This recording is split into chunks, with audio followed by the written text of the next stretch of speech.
الشيطان اللعين الرجيم بسم الله الرحمن الرحيم الحمد لله رب العالمين والصلاة والسلام على سيد المرسلين وآله الطاهرين ولعنة الله على أعدائهم أجمعين. سیرت رسول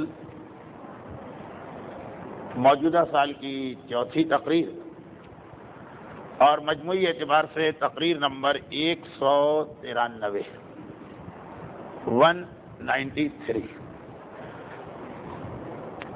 جن حالات میں آج کا یہ دن گزرا اور آنے والے دن اس میں 15 منٹ کی تاخیر آپ کو شروع میں برداشت کرنا پڑی اور غالباً آخر تقریر میں بھی اسی طرح سے آج قدر عجلت رہے گی. موضوع بھی ایسا ہے کہ جسے آج مکمل کر ہی دینا ہے اور انشاءاللہ مکمل ہو ہی جائے گا. یہ ایک ایسا موضوع ہے جو ہر کامیاب تحریک کے کامیابی کے دور میں پیش آتا ہے. دنیاوی تحریکیں ہوں کہ دینی، مفاد پرست افراد نے کوئی تحریک چلائی ہو کہ خدا پرست، جب وہ تحریک ابتدائی زمانے میں ہوتی، مصیبتیں، پریشانیاں، زحمتیں، قربانیاں، اس وقت تک تو یہ مسئلہ نہیں ہوتا. جیسے جیسے کامیابی کے آثار نمودار ویسے ویسے اس دور اور اس علاقے دیگر لوگوں کے دلوں میں بھی یہ خیال آہستہ آہستہ پیدا ہوتا کہ وہ اتنا کامیاب ہو گیا تو ہم کیوں نہ ہو. تاریخ عالم سب سے کامیاب تحریک وہ اللہ کے رسول کی تھی کہ جب 23 سال پہلے، جب خود پیغمبر کی عمر 40 سال کی اور اعلان رسالت ہو رہا، اس ٹیکنیکل بحث میں پڑے بغیر کہ 40 سال کے اعلان کو اعلان رسالت کہیں گے کہ 43 سال کی. دعوت ذی العشیرہ کا نام اعلان رسالت ہے کہ مکے کی پہاڑی پر کھڑے ہو کر 3 سال کے بعد سارے مجمع کو دعوت دینا. یہ ساری بحثیں وہ ہیں کہ جس سے ہم بہت پہلے فارغ ہو چکے ہیں. اب تو 193 نمبر کی تقریر ہے، آخری. تو 23 سال پہلے جو مکہ خون کا پیاسا تھا، اب حالت یہ ہے کہ ساری دنیا میں پیغمبر کا پیغام پھیلتا جا رہا ہے. چنانچہ پیغمبر کی اپنی زندگی میں ابھی پیغمبر ہیں اور پیغمبر کی اپنی زندگی ایسے دعوے داران نبوت سامنے آ گئے کہ جہاں سے پھر یہ سلسلہ چل پڑا. اگرچہ اللہ کے رسول نے اپنی زندگی کے آخری سال میں ایک وہ طریقہ بھی اختیار کر لیا تھا کہ جس کے بعد جھوٹے دعوی نبوت کی گنجائش ہی نہ رہے، یعنی غدیر خم کا اعلان، جو کم از کم یہ تو بتا رہا ہے کہ اب نبوت مکمل ہو گئی، ختم ہو گئی، یہ آخری نبوت. لیکن اس اعلان کے ساتھ امت مسلمہ کا جو طریقہ رہا، اس کا نتیجہ یہ نکلا کہ وہ جو جھوٹے دعوے دار نبوت اس اعلان سے پہلے سامنے آئے، یہ سلسلہ چل پڑا. اب یہ خود ایک الگ موضوع ہے، لیکن ان تمام جھوٹوں میں سے، جیسا کہ میں 3 دفعہ اس سے پہلے کی تقاریر میں عرض کر چکا ہوں، 4 اس لیے نمایاں حیثیت رکھتے ہیں کہ ان چاروں کا دعوی نبوت پیغمبر کی اپنی زندگی میں. اس میں مشہور ترین مسیلمہ ہے، لیکن خطرناک ترین اسود ہے.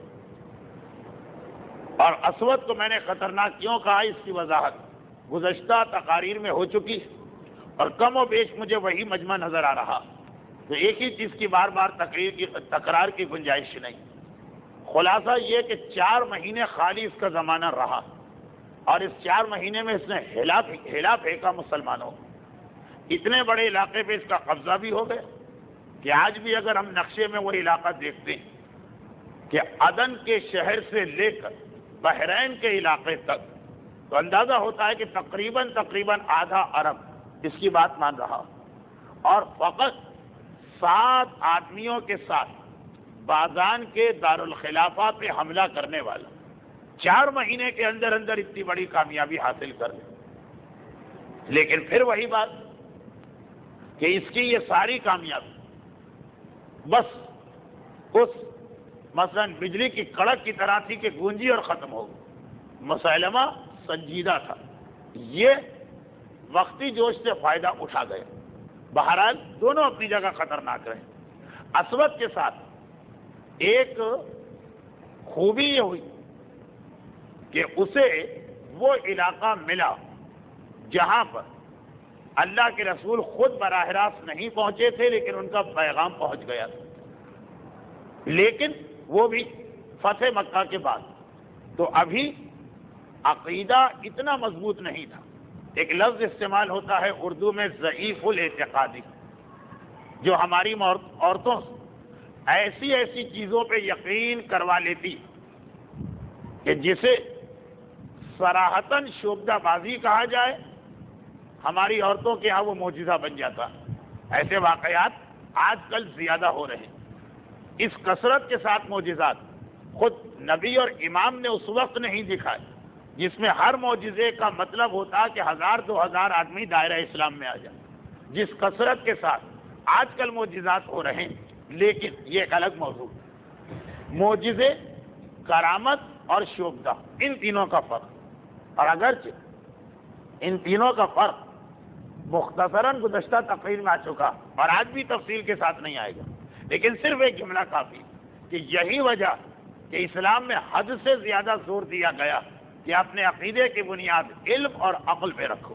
علم اور عقل وہ چیز ہے کہ جس کے بعد کوئی شعبدہ باز آپ کو گمراہ نہیں کر سکتا۔ اگر آپ کی عقیدے کی بنیاد یقین اور عقلی دلیل پر اس کے خلاف چیزیں آ رہی، انسان تسلیم کرے گا ہی نہیں۔ یہ دوسری بات کہ ہمارے یہاں جس عقیدے کو عقلی کہا جاتا ہے وہ بھی اتنا عقلی نہیں ہوتا، بزرگوں سے ملا ہوا ہے، ہم نے اسی کو آگے چلا دیا، بات بڑھتی چلی جا رہی ہے، سمیٹا جائے۔ اسود اپنے دعوی نبوت کی بنیادی ایک شعبدہ بازی پہ رکھی تھی، وہی شعبدہ بازی جس کی بنا پر اس کا لقب ہی تھا ذوالحمار۔ اصل نام ہے ایحلہ۔ اپنے سیاہ رنگ اور ملک افریقہ سے تعلق کی بنا پہ اسود کہلاتا۔ حجر اسود کے نام سے اسود کا لفظ ہمارے معاشرے میں پہنچا ہوا اسود، لیکن اس کا اصل لقب ہے ذوالخمار یا ذوالحمار۔ ذوالخمار کے معنی ہے اوڑھنی والا، چادر والا، اور ذوالحمار کے معنی ہے گدھے والا۔ اس کے پاس دونوں چیزیں، ہر وقت اپنے چہرے پہ تقریباً نقاب جیسی ایک چادر ڈالے رہتا۔ وہی خمار جو مجتہدین کے رسالہ عملیہ عورت کے حجاب اور عورت کے نماز کے لباس کے حوالے سے لفظ آتا، لیکن بات ادھر ادھر نہ ہو جائے، میں آج کل بہت مشکل سے اپنے آپ پہ کنٹرول کرتا ہوں۔ اپنے چہرے پہ ہر وقت نقاب ڈالتا ہے، چنانچہ اس وجہ سے یہ لقب بھی صحیح لگ رہا ہے کہ اوڑھنے والا، اور اپنے ساتھ ایک گدھا رکھتا ہے، اور وہ گدھا ایسا ہے کہ جس کی وجہ سے لوگ اس کو نبی مانتے، چنانچہ یہ لقب کہ ذوالحمار گدھے والا، یہ بھی صحیح۔ اچھا، یہ وضاحت میں گزشتہ تقریر میں کر چکا تھا کہ گدھا اسلام میں کئی جگہ پہ اس کا استعمال ہوا، گدھے کا۔ قرآن کریم میں 5 جگہوں پہ گدھے کا تذکرہ، 4 جگہ پہ مذمت کے انداز میں، 5ویں جگہ پر خدا کی نعمت کے انداز میں کہ خدا نے تمہیں ایک نعمت دی، والخیل والبغال والحمیر۔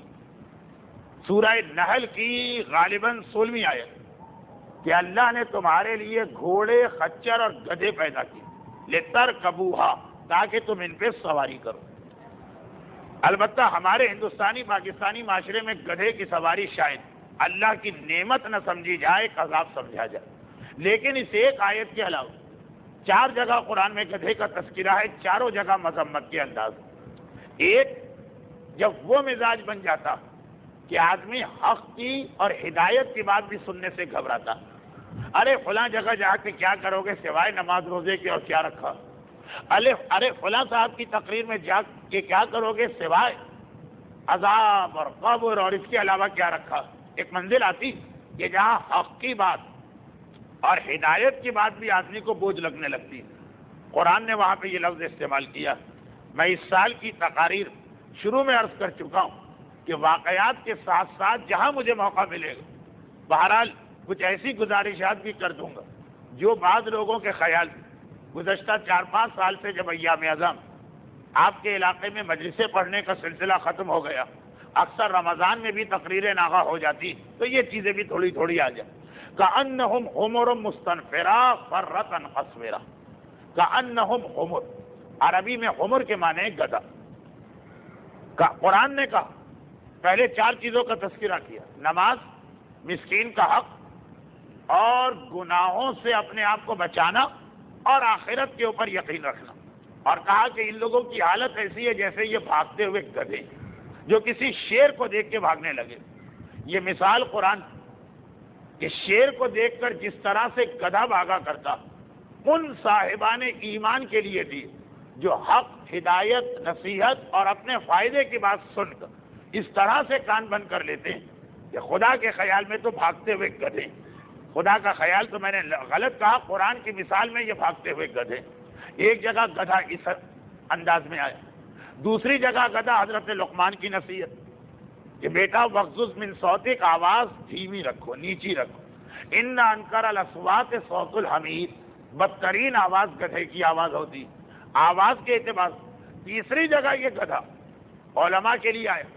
یہ لفظ آج کے علماء نہیں، قوم بنی اسرائیل کے، لیکن پیغام ایک: مثل الذین حملوا التوراۃ کمثل الحمار یحمل اسفارا. کہ وہ لوگ جنہیں خدا نے علم دیا ہے، تورات دی ہے، پیغام دیا، عمل نہیں کر رہے، بے عمل عالم، ان کی مثال ایسی ہے جیسے گدھے پہ کتابیں لا دی گئیں. گدھے پہ اگر کتابیں ہوں لیکن گدھا اس سے کیا فائدہ اٹھائے گا؟ اس کی مثال دی ان علماء کی، اس کی مثال دی وہ پڑھے لکھے افراد کی. علم بہت، نالج بہت، بحث کسی بھی موضوع پہ کروا لیجیے، لیکن عملی زندگی میں دیکھیے تو نہ واجبات کی پابندی، نہ حرام چیزوں سے اپنے آپ کو بچایا جا رہا، اور معاشرہ کہہ رہا ہے واہ واہ علم کتنا ہے ان صاحب کا. ہر موضوع پر ایسا لگتا ہے کہ ایک علم کا دریا ہے جو بہتا چلا جا رہا. قرآن نے کہا مثل الذین حملوا التوراۃ، ان لوگوں کی مثال کا مثل الحمار یحمل اسفارا. کتابیں لادنا تو خدا کا مقصد نہیں، جو کچھ ہمیں علم دیا گیا اس کو یاد کرنا تو مقصد نہیں. علم تو کہتے اسے ہیں کہ جو عمل میں ڈھلتا ہوا نظر آئے. یہ بھی ایک بہت اہم موضوع. گدھا خود ایک اہم موضوع ہے کہ اس کے حوالے سے قرآن میں جہاں جہاں گدھے کا تذکرہ آیا پورا ایک موضوع، پورا ایک ٹاپک. عقیدے کے اندر کمزوری ہو، مثال گدھے کی دی گئی. علم ہو اور عمل نہ ہو، مثال گدھے کی دی گئی. انسان دنیاوی زندگی کے اندر اب خالی آواز نہیں، آواز کے حوالے سے پورا کردار بیان کیا جا رہا، گدھے کی مثال دی گئی. نصیحت کی باتوں سے کان بند کرے، گدھے کی مثال دی گئی. اور آخری گدھا وہ جو سب سے زیادہ قابل توجہ ہے لیکن آج کل کے نازک حالات میں سب سے کم اس کا بیان ہونے لگا. یہ وہ گدھا جو جناب عزیر کے ساتھ 100 سال تک مردہ رہا، اور گدھا تھا اس لیے اس کا گوشت گل گیا اور ہڈیاں نظر آنے لگی. جناب عزیر 100 سال تک سوتے رہے، اٹھے تو جس طرح سوئے تھے اسی طرح سے اٹھے. وہی عزیر جو اس معجزے کی وجہ سے بھی یہودیوں کے یہاں اللہ کے بیٹے کہلائے جانے لگے. ایک سوال ہے کہ قرآن کہتا قالت الیہود عزیر ابن اللہ، کہ یہود کا یہ عقیدہ ہے کہ عزیر اللہ کے بیٹے، یہ قرآن نے کہا. اور عیسائیوں کا یہ عقیدہ ہے کہ عیسیٰ اللہ کے بیٹے. تو یہ تو تفصیل ہمارے پاس ہے کہ عیسائی حضرت عیسیٰ کو خدا کا بیٹا کیوں مانتے. جناب مریم کی شادی نہ ہوئی تھی اور وہ سارے عزیر کو کیوں خدا کا بیٹا مانتے. عزیر کون؟ کیا ان کی زندگی میں ایسی بات کہ یہودیوں جیسی قوم نے ان کو خدا کا بیٹا کہہ دیا؟ موسیٰ کو نہیں کہا، یہاں سے یہودیت چلی. سلیمان کو نہیں کہا، جو سب سے بڑے بادشاہ یہودیوں کی تاریخ میں مانے گئے، الگ موضوع. لیکن ایک گدھا عزیر کا گدھا تھا. یہ مثالیں اپنی جگہ آئی. اب یہاں ایک آخری بات اور عرض کروں اس لیے کہ موضوع سے ہٹا ہوا ہوں. لیکن یہ آخری بات کے بعد ایک جملہ کہنا، وہ سیرت رسول کا خلاصہ سمجھ لی، اور اس کے بعد پھر واقعات کے بیان کو آگے بڑھانا۔ گرچہ مصائب کے حوالے سے بھی گدھے کا تذکرہ ایک جگہ پہ آتا، یزید کے دربار میں سفیر روم کا یہ کہنا کہ حضرت عیسیٰ کے گدھے کا ایک کھر ہماری قوم میں اتنے سالوں سے چلا رہا اور اب تک اس کا احترام ہوتا، اور تم لوگوں کی یہ حالت کہ نبی کا بیٹا اور نواسا، اور اس طرح سے اسے شہید کر دیا گیا۔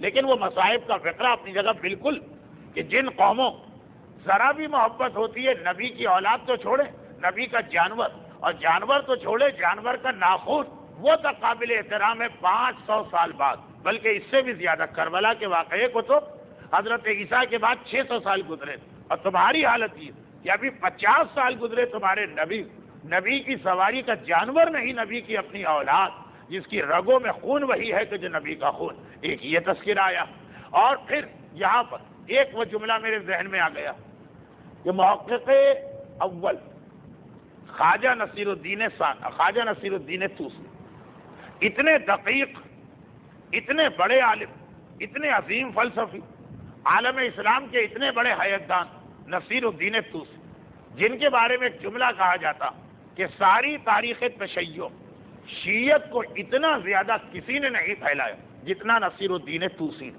یہ تبلیغ کے حوالے سے، مبلغ کے حوالے سے تاریخ تشیع، علامہ ہلی ہوں، چاہے علامہ مجلسی ہوں، چاہے ہمارے دیگر تمام علماء، اور واقعا عقلی علوم، فلسفے اور منطق میں کیا کہنا ان کا، بڑے سے بڑے مرجع بھی ان سے کم۔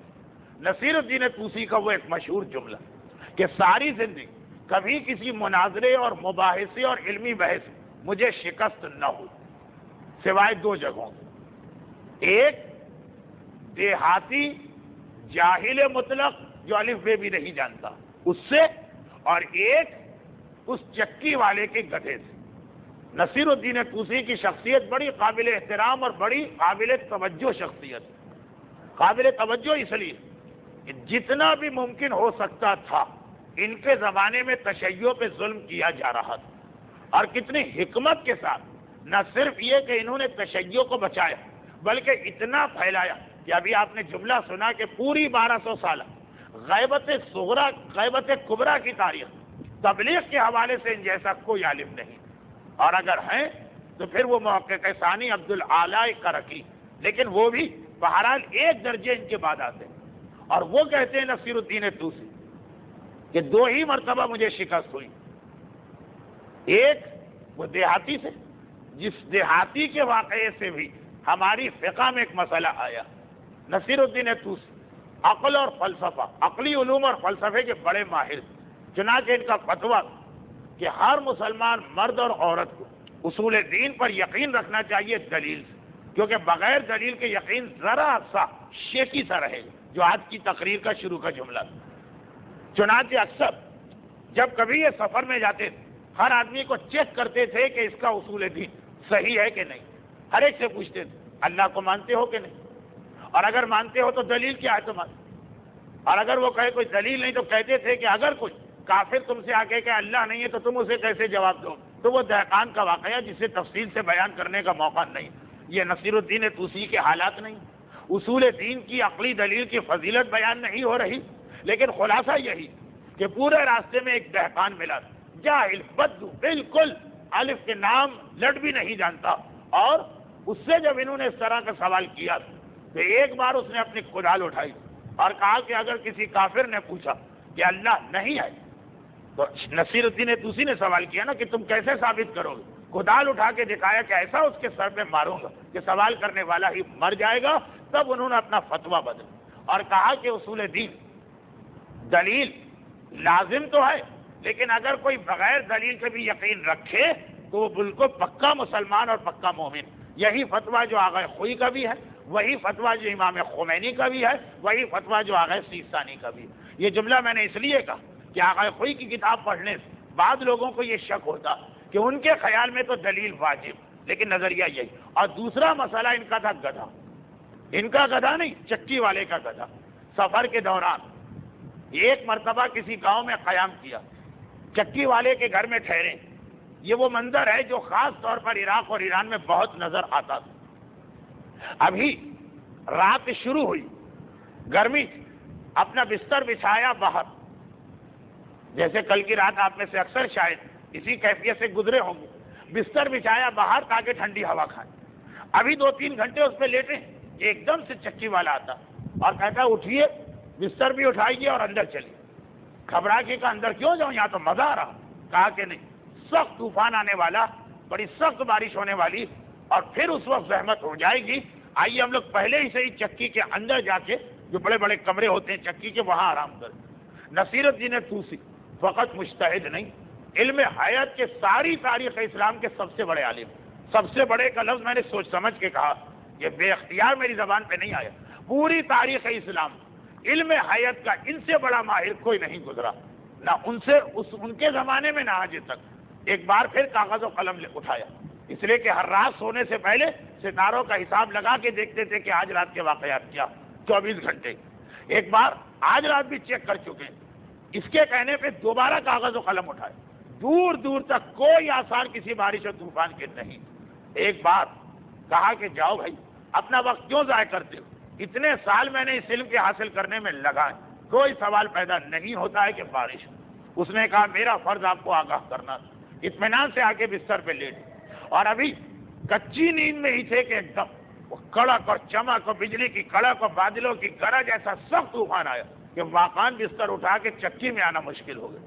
جب اندر گئے تو گھبرا گئے، یہ مجھ سے بڑا عالم کون نکل آیا کہ میرا 2 مرتبہ کا حساب، ایک بار عام طریقے سے، ایک بار خاص اس کے کہنے سے، دونوں مرتبہ کا حساب فیل ہو گئے، اور اس کا حساب اتنا صحیح ثابت ہو کہ جو کہا وہ ہوا۔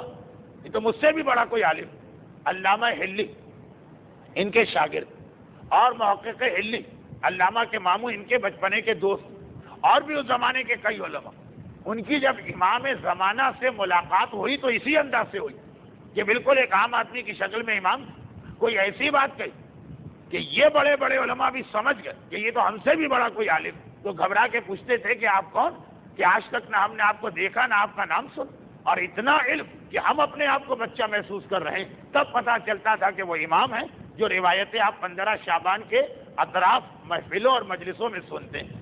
اب نصیر الدین طوسی گھبرا گئے، مجھ سے بڑا اس علم کا آج کوئی ماہر ہی نہیں، یہ کیا حساب کتاب، میرا فیل ہو گیا اور اس کا اتنا صحیح نکلا، یعنی اتنا ایکوریٹ نکلا کہ منٹ اور سیکنڈ کی غلطی بھی نہیں آ رہی، کہ آج کے بدلے منٹ سیکنڈ سے مطلب کہ آج کے بدلے اگلی رات کو یہ طوفان آ جائے۔ ایک بار پوچھا کہ بھائی تم تو چھپے رستم نکلے، اردو محاورہ، یہ بتاؤ کہ تم نے یہ علم کہاں سے حاصل کیا؟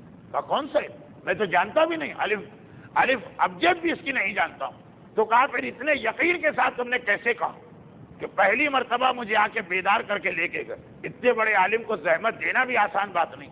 کہا میرا ایک گدھا، اور اس گدھے کی خاصیت یہ ہے کہ جس رات کو کڑک اور چمک کے ساتھ طوفان آنے والا ہوتا، اس کے کان ذرا لٹک جاتے ہیں اور وہ باہر ٹھہرنے کو تیار نہیں ہوتا، روکتے رہو زبردستی داخل ہو جاتا چکی کے اندر۔ آج رات کو بھی یہی ہوا کہ میں لاکھ اس کو روکتا رہا اور ڈنڈے مارتا رہا، لیکن وہ اڑا رہا اپنی بات پہ کہ مجھے آنا۔ میں سمجھ گئے نصیر الدین طوسی ایک بار ماتھا پیتا کہ ساری زندگی میری محنت ایک طرف، اور ایک گدھا اس علم کے اندر مجھ سے آگے نکل چکا۔ لیکن یہ ساری باتیں میں نے کیوں عرض کی؟ ایک آخری جملہ، سیرت رسول کا ایک پیغام سنیے، ایک پیغام، وہ کیا؟ وہ یہ کہ ہمیں اللہ سے جو چند چیزیں خاص طور پہ مانگنا، اس کے اندر ایک چیز ہے لساناً ذاکرہ، قلباً خاشعہ، بلکہ ایک حدیث قدسی میں یہ، جسے ہمارے مراجع بھی کتاب النکاح، نکاح کے مسائل کی شروع میں لکھتے ہیں کہ اللہ بھی یہ کہتا ان عرب کو، جب میں یہ ارادہ کروں ان اجمع للمسلم خیر الدنیا والآخرہ، کہ کسی مسلمان کو دنیا کا بھی سارا خیر دے دوں اور آخرت کا بھی سارا خیر دے دوں، اللہ کا یہ حدیث قدسی کا فرمان، جب میں یہ چاہتا ہوں کہ کسی مومن کو پوری دنیا کا بھی خیر دوں اور پوری آخرت کا بھی۔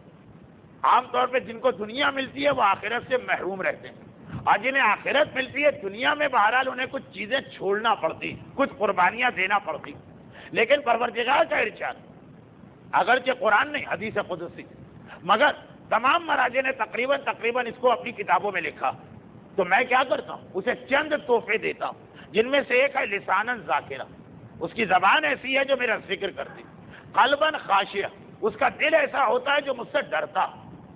ڈرنا اردو میں ایک لفظ ہے، عربی میں ہر قسم کا ڈرنا الگ ہوتا، ایک ہوتا ہے کسی کے ظلم سے ڈرنا، ایک ہوتا ہے کسی کے احترام میں ڈرنا۔ قلباً خاشعہ، اور دو چیزیں، تیسری چیز، اور ایسی آنکھ اس کو عطا کرتا ہوں جو آنکھ عبرت لینے والی آنکھ، اور چوتھی اور آخری چیز، ایسی بیوی اسے عطا کرتا ہوں کہ وہ ہر وقت اسے راضی اور خوش کرنے کی کوشش کرتی ہے۔ باقی یا بیوی کے حوالے سے مزید تفصیل، باقی تین چیزوں میں ایک ایک لفظ، لساناً ذاکرہ، قلباً خاشعہ، عیناً ناظرہ، لیکن آخری چیز وہاں پہ تشریح۔ آج کا موضوع سیرت رسول، اس میں یہ چیز آتی ہے۔ پھر ہمیں دعائیں بھی سکھائی، آنکھ ایسی کہ ہم دنیا میں جس چیز پہ نگاہ ڈالیں اس سے کوئی پیغام لے، اس سے کوئی ہدایت لے۔ اسی لیے دنیا کی یہ ساری چیزیں، اللہ کی نشانیاں دیکھو اور عبرت پکڑو، بلکہ مسلمان کو دھکیلا گیا ہے۔ قرآن کریم میں کم سے کم 15 آیتیں، سیروا فی الارض فلینظروا یا فانظروا کیف کان عاقبۃ المکذبین۔ کیا یہ گھر میں جمے بیٹھے ہو، گھر سے دفتر، دفتر سے مسجد، مسجد سے امام باڑہ، امام باڑے سے گھر؟ نہیں، نکلو اور جا کے دیکھو۔ کیا دیکھو؟ خوبصورت باغات؟ جی نہیں۔ عالیشان محلات؟ جی نہیں۔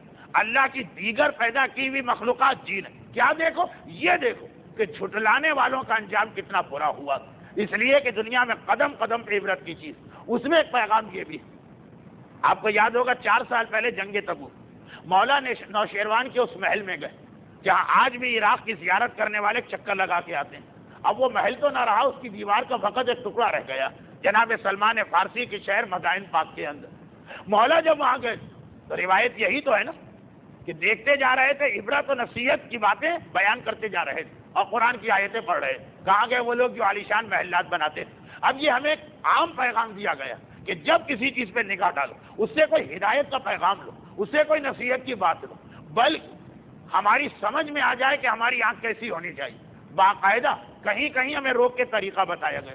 ہمارے ان نوجوانوں کو جن کی عمر 40 سال سے زیادہ یاد ہوگا، اس لیے کہ آج سے 25-30 سال 35 سال پہلے آپ کے اس محلہ کھارادر میں بھی ایسے مقدس علماء کرام اور مدارس کے اساتذہ جو تہذیب الاسلام کی حدیثیں یاد کروایا کرتے تھے۔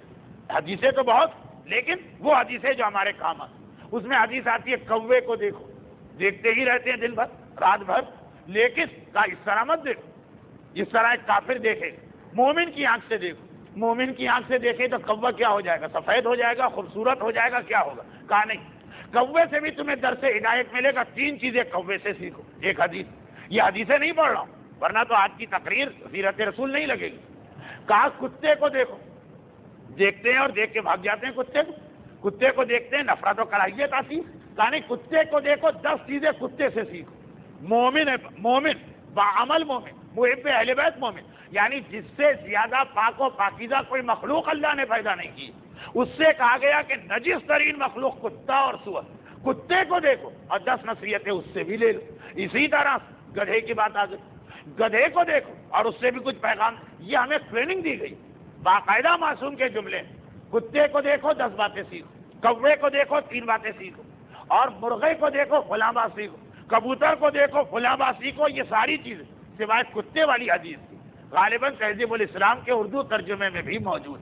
تو یہ ایک ٹریننگ تھی۔ جو گدھا اتنا لمبا ہو گیا، گدھا اتنا بڑا تو ہے بھی نہیں، وہ اس لیے کہ سیرت رسول اختتامی مراحل میں، اس کے بعد اول تو ابھی بھی یقین نہیں یہ سلسلہ ختم کرا پائیں گے کہ نہیں، لیکن اس کے بعد خدا معلوم پھر آپ سے ملاقات ہو کہ نہ ہو۔ سیرت رسول کے مجموعی پیغامات میں سے ایک پیغام یہ کیا ہے کہ دنیا کی جس چیز پہ نگاہ ڈالو، یہ دیکھو کہ تمہارے لیے اس میں ہدایت کا کیا پیغام، یہ دیکھو کہ تمہارے لیے اس میں عبرت کا کیا پیغام، یہ دیکھو کہ تمہارے لیے اس میں کیا نصیحت مل رہی۔ گدھے کو دیکھ کے بھی نصیحت پکڑو، گدھے کے حوالے سے گدھے کے مالک سے نصیحت پکڑو۔ حضرت نوح کا بھی گدھا، لیکن وہ کون سا گدھا جس کو دیکھ کر حضرت نوح نے توبہ کی، پروردگارا آئندہ اس غصے میں بھی نہیں آؤں گا جو اسلام میں جائز ہے۔ اسلام میں غصے کی 3 قسمیں، ایک غصہ واجب، ایک غصہ حرام اور ایک غصہ جائز۔ واجب غصہ وہی ہے کہ دشمنان اسلام نے خانہ کعبہ پہ حملہ کیا، ہم اتنے ٹھنڈے مزاج کے ہیں کہ ہمیں اس میں بھی غصہ نہیں آئے، نہیں، یہ واجب غصہ۔ اور ایک غصہ حرام جو ہمیں ہر وقت آتا رہتا کہ کھانے میں نمک کیوں تیز ہو گیا، روٹی جل کیوں گئی، کھانا ٹھنڈا کیوں ہو گئے. اور ایک غصہ جائز.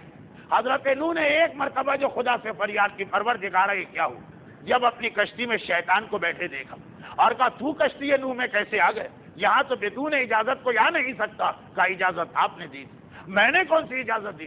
کہا جب طوفان شروع ہو چکا اور ایک ایک کر کے ہر جانور جوڑا جوڑا کر کے آ رہا، ایک ایک بھی میں نے کہا، جوڑا جوڑا بھی کہا. کوئی یہ نہ کہے کہ یہ دو باتیں جمع تو نہیں ہو سکتی. ایک ایک آ رہا تھا تو جوڑا نہیں تھا، جوڑا تھا تو ایک ایک نہیں تھا. ایک ایک کر کا مقصد یہ کہ سارے جانور اکٹھا نہیں آئے، شیر آیا، ہاتھی آیا، چیتا آیا، لیکن آ رہے تھے اپنی بیویوں کے ساتھ. جیسے ہمارے اکثر نکاح کا دعوت نامہ دیا جاتا، فلاں فلاں میں اہلیہ یا میں متعلقین یا ود فیملی، تو ہر ایک اپنی فیملی کے ساتھ آ رہا. آخر میں گدھا آیا اور اڑ کے رہ گئے، آگے بڑھ کے نہیں دے رہا. بارش تیز ہو چکی.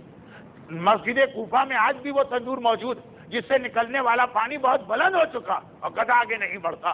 ایک بار غصے میں کہا شیطان آگے بڑھ، اور یہ جملہ شیطان کے لیے اجازت بنا گدھے کی وجہ سے. حضرت نوح کو جب پتا چلا کیسی فریاد کی پروردگارا، یہ جائز ہے یہ والا غصہ جانور کو شیطان کہنا، جانور کو گالی دینے کے علاوہ دوسرے توہین آمیز الفاظ استعمال کرنا. دیکھیے ایک مسئلہ ہے نا، مومن کی توہین حرام. اس سے کیا سمجھ میں آ رہا ہے کہ جو مومن نہیں اس کی توہین کی اجازت. دیوار کی توہین آپ کر سکتے ہیں، جانوروں کی توہین آپ کر سکتے ہیں، بعض انسانوں کی توہین بھی آپ کر سکتے ہیں جو جانوروں کی کیٹیگری میں.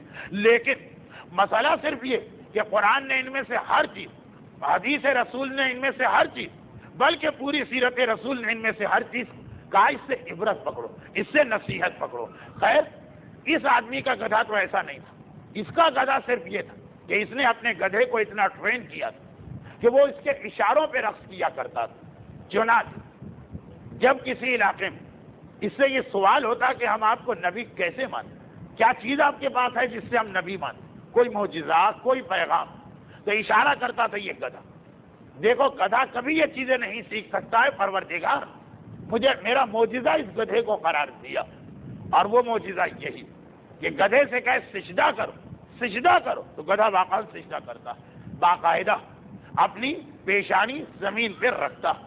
اب یہ الگ بات کہ ہمیں تو یہ معلوم کہ کائنات کی ہر مخلوق سجدے کے عالم، ہر مخلوق سجدہ کرتی، ہر ایک کا سجدہ الگ. قرآن بھی یہ کہہ رہا، مگر باقاعدہ ہم لوگوں جیسا سجدہ زمین پہ جھکا. لیکن اس کے گدھے کا سجدہ ہم سے بھی بہتر تھا، کیونکہ سجدے میں 7 اعضاء زمین پہ لگانا واجب، گدھا وہ اعضاء زمین پہ لگاتا. ہمارے ہاں تو بہت سے مومن بھی یہ 7 اعضاء زمین پہ نہیں لگاتے.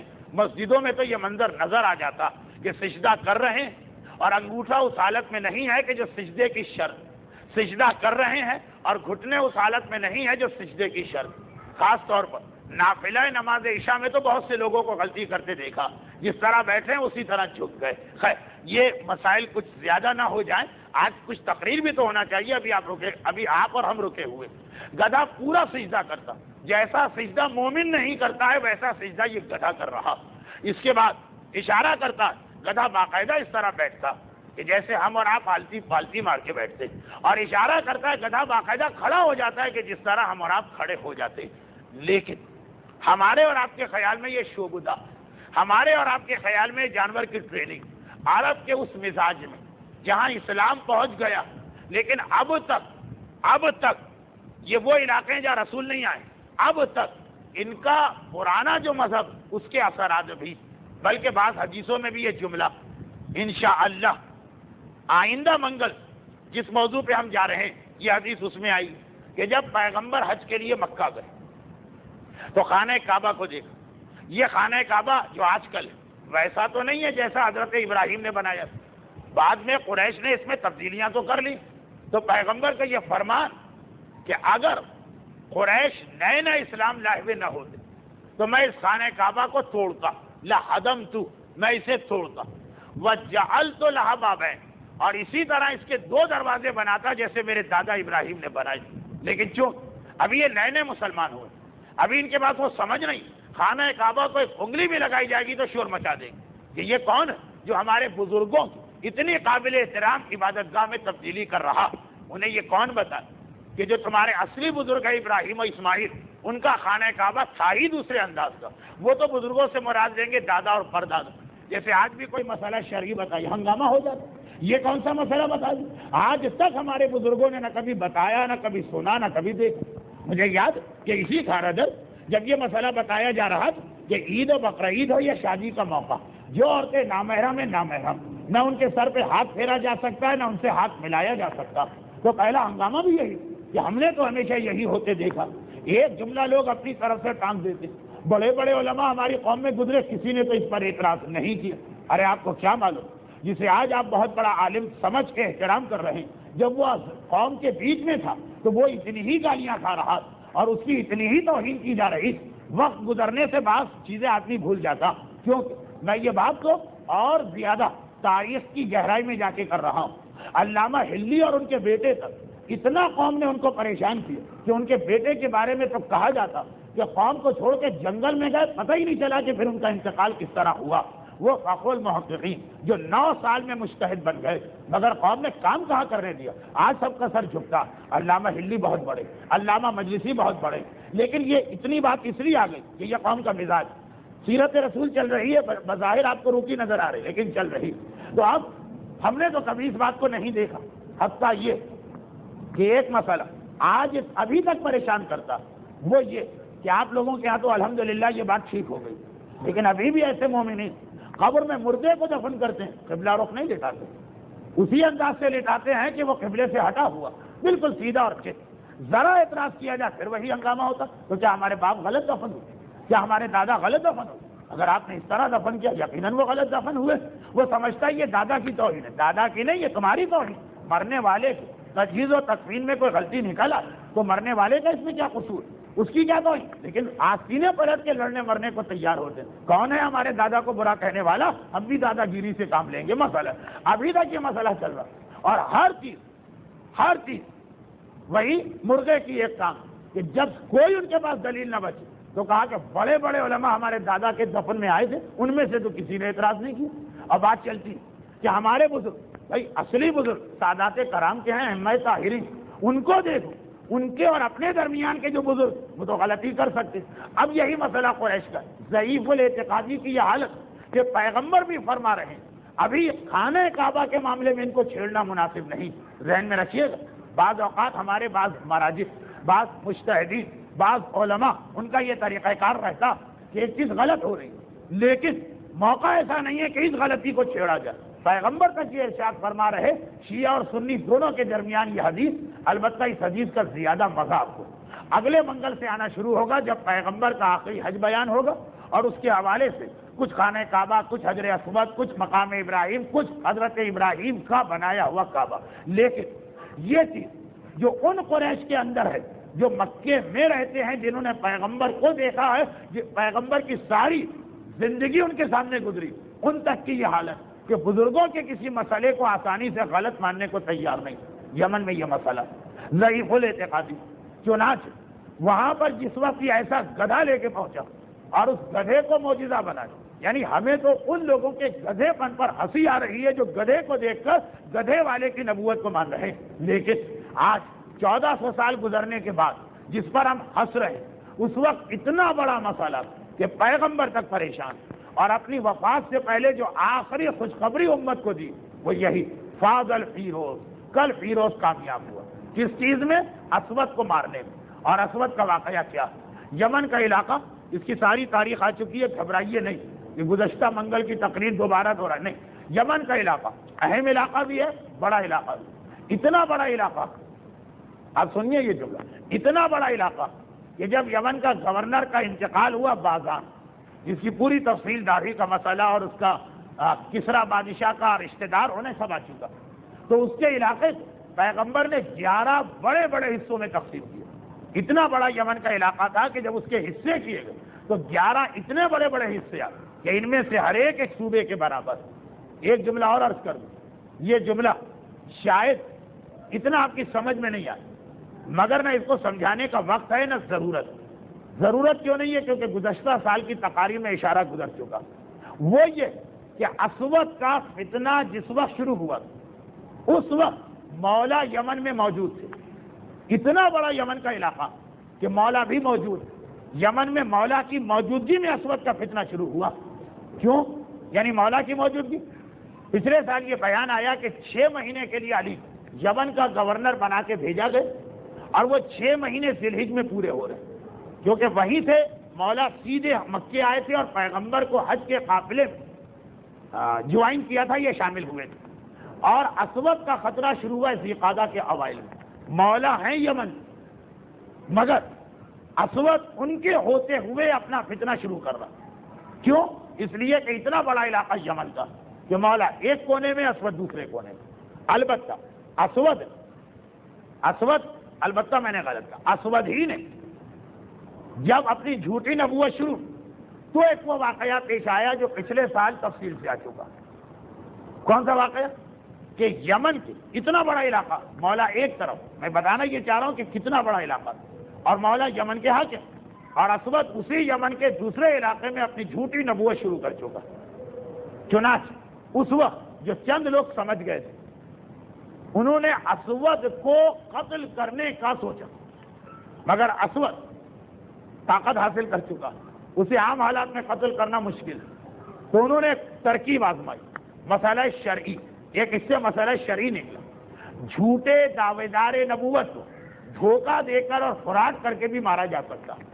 ایک مسئلہ اپنی جگہ اسلام میں ہے کہ کسی کو کسی بھی واجب القتل کیا ایسے طریقے سے مار سکتے ہیں جس میں دھوکے کا مفہوم، ایک جھوٹا دعوے دار نبوت ہے جس میں اجازت ہے۔ آپ کو مصائب کا ایک جملہ یاد آ رہا ہوگا کہ ہانی کے گھر میں ابن زیاد آتا اور مسلم ابن عقیل پردے کے پیچھے، اور فقط اس لیے ابن زیاد کو قتل نہیں کرتے کہ یہ اہل بیت اور بنی ہاشم کی شان کے خلاف، کہ اس طرح سے چھپ کے حملہ کیا جائے۔ ایک سوال یہ، ایک تو اہل بیت کی اپنا رتبہ ہے، ان کے لیے تو ٹھیک، امت کے لیے بھی کیا یہی حکم؟ کان نہیں، جو گناہ کرے کم از کم اس کے لیے تو اجازت ہے، جھوٹا دعوی نبوت یا امامت کرے، یا توہین نبی یا توہین امام کرے، ان کے لیے اجازت ہے۔ اب آپ کو میری ایک تقریر اور یاد آ جائے گی، محسنان اسلام ایک سلسلہ چلا، اس میں ایک تقریر خواجہ نصیر الدین طوسی پر تھی، آج کے یہ 2 واقعات اس میں گزر چکے ہیں، ایک تقریر شیخ بہائی پر، اس میں کئی واقعات آئے کہ جب جھوٹا دعویٰ نبوت کیا تو شیخ بہائی ان لوگوں کو لے کے محل کی چھت پہ جاتے تھے، بڑا مشہور محل تھا وہ اصفہان، اور پھر ان سے کہتے تھے آئیے آئیے بسم اللہ آپ آ گئے، یہ وہ باتیں کرتے کرتے چلاتے تھے، اور اپنے جادو کے ذریعے ایسا ظاہر کرتے تھے جیسے محل کی چھت بہت لمبی، جبکہ وہ تھوڑے فاصلے بعد ختم ہو جاتی، اور ہر جگہ کہتے ہیں کہ آپ آگے چلیں، آپ آگے چلیں، وہ سمجھ رہا ہے کہ میری عزت ہو رہی، مجھے احترام، آپ آگے چلیں، آپ آگے چلیں، وہ جگہ آ گئی جہاں چھت ختم ہو گئی، اسے نظر آ رہا ہے کہ ابھی چھت چل رہی، اب جو آگے چلے تو آگے جانے کے بجائے وہ نیچے گرا۔ ایسے کئی واقعات، وہاں پہ یہ بحث آ گئی کہ جھوٹے دعوے دار نبوت اور جھوٹے دعوے دار امامت کے ساتھ یہ جائز، نہ صرف یہ کہ جائز بلکہ بغیر کراہیت کے جائز، لیکن اس وقت اس چیز سے کیا رابطہ سنی، اسود طاقت پکڑتا جا رہا ہے، اور جو لوگ سمجھدار ہیں ان کی تعداد بہت کم، اسود کو مارنا، سلمان رشدی یہاں پہ آ جائے اور ہم اسے براہ راست اگر نہ مار سکیں تو کوئی اور طریقہ ہے کہ جس کے اندر لفظ مراد چیٹنگ یا دھوکہ آ جائے۔ جی ہاں، جھوٹے دعوے دار نبوت کے لیے اجازت، گستاخ شان رسالت اور گستاخ شان امامت کے لیے اجازت۔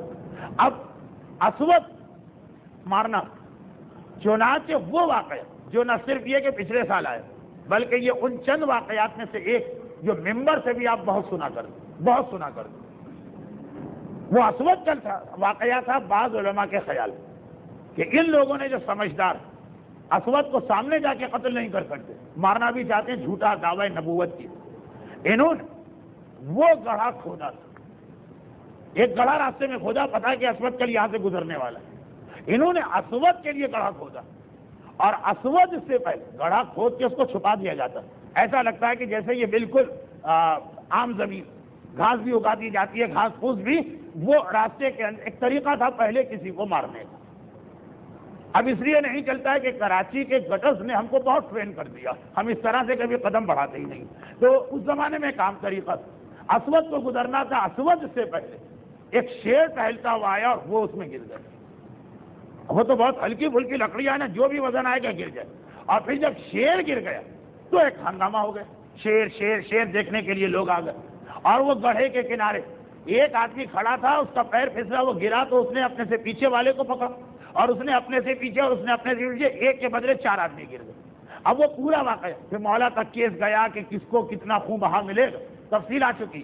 بیان کرنے کا مقصد یہ تھا کہ علماء میں سے بعض قائل کہ یہ گڑھا اسود کے لیے کھودا گیا تھا، گر گیا اس کے اندر وہ بیچارہ شیر جس نے 4 آدمی پھر کھا لی۔ مولا تک کیس گئے، مولا یمن میں۔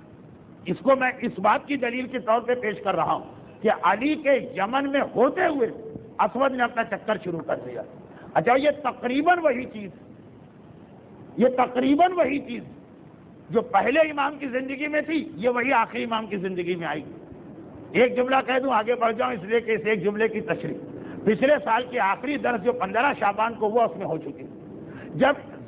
جب دجال آئے گا تو میں بار بار یہ جملہ کہتا ہوں، صرف ایک جملہ، زیادہ زحمت نہیں، دجال آئے گا وہاں بھی یہی ماحول ہوگا۔ امام زمانے کے امام آ چکے ہوں گے، ہمارے امام کی حکومت بھی قائم ہو چکی ہوگی ایک علاقے میں، اور ان کے ہوتے ہوئے دجال آئے گا، مگر ٹرک یا طریقہ وہی اسود والا۔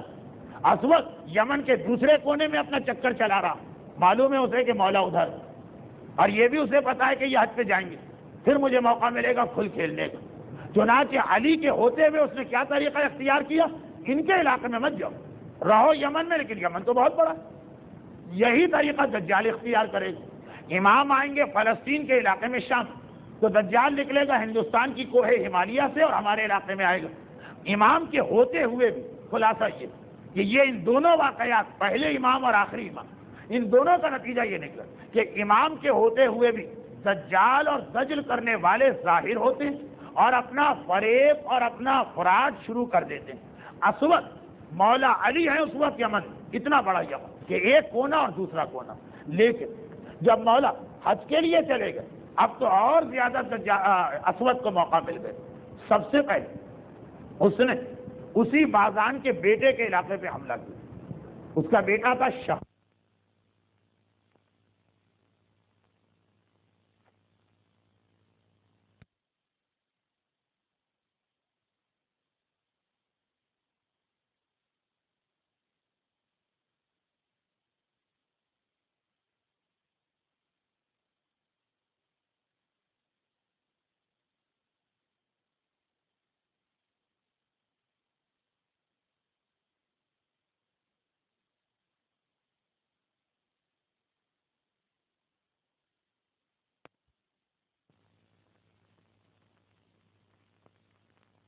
اتنی بھی اہلیت نہیں رکھتا ہے کہ اتنا سا علاقہ بھی سنبھال سکتا۔ 7 آدمی لے کے گیا تھا اسود، ہزاروں کا لشکر، سینکڑوں کا لشکر نہیں تھا، 7 آدمی، اور اس کے محل پہ حملہ کر کے اسے قتل کر دیا، اور قتل کرنے کے بعد اس کی بیوی، اپنی بیوی بنا لیا زبردستی۔ جس وقت یہ واقعہ پیش آیا پیغمبر کو فوراً مدینے میں اطلاع دی۔ پیغمبر آخری حج کی تیاریاں فرما رہے ہیں، چنانچہ اپنے قاصد کے ذریعے سے یمن والوں کو پیغام دیا کہ تم سب مل کر اس فتنے کا مقابلہ کرو، لیکن روز بروز اسود کی طاقت بڑھتی جا رہی ہے، اور طاقت بڑھانے میں بڑا حصہ اس کے اس گدھے کا، جو اس کے اشارے پہ سجدہ کرتا، جو اس کے اشارے پہ باقاعدہ زمین پہ آدمی کی طرح آلتی پالتی مار کے بیٹھ جاتا، جو اس کے اشارے پہ کھڑا ہو جاتا۔ گدھا اتنا اشارہ مانتا ہے اپنے آقا اسود کا، اور ہم اور آپ اپنے پروردگار کا اشارہ تو اشارہ، واضح اور صریح حکم بھی ماننے کو تیار نہیں۔ تو یہاں کہا جائے کہ ایسے گدھے ہم جیسے صاحبان ایمان سے افضل۔